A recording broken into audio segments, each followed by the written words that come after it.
The normalization of relations between the US and Cuba may be controversial. But the tourism industry and many Cuban Americans are embracing it. The loosening of restrictions on travel led to scenes few thought they'd ever see. And in the last 2 years, millions of dollars have been invested in new ventures. But President Donald Trump will announce tighter restrictions on travel, ending people-to-people exchanges and greatly increasing scrutiny on other categories. It won't mean the end of operations for airlines and cruise ships, but the administration says it wants to stop business that benefits the Castro regime. Saludos amigos, bienvenidos a este programa Alternativa. Orlando Gutierrez has been broadcasting to the people of Cuba for years. Like many of Miami's conservative Cuban Americans, he never supported normalization and hopes President Trump's message will resonate. It's about real change, getting rid of political prisoners, legalizing the opposition, the labor unions. If not, we're going to keep on being a failed country. You know, and it's very important that what we're trying to say.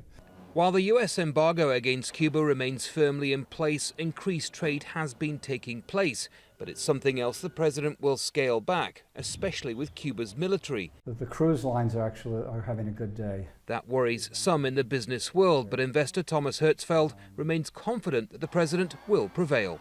His business experience and his ability to negotiate, and also his policy, which is create jobs and business for American companies. I mean, it's right in line with what his objectives are.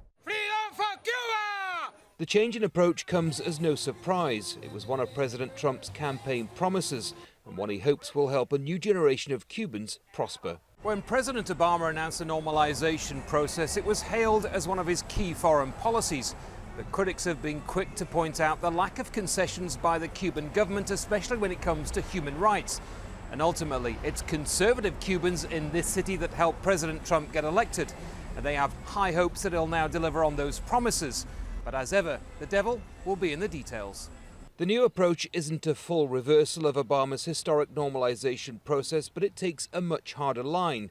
Its effect on tourism, trade, and ultimately relations between the US and Cuba will be closely watched by many here. Andy Gallacher, Al Jazeera, Miami, Florida.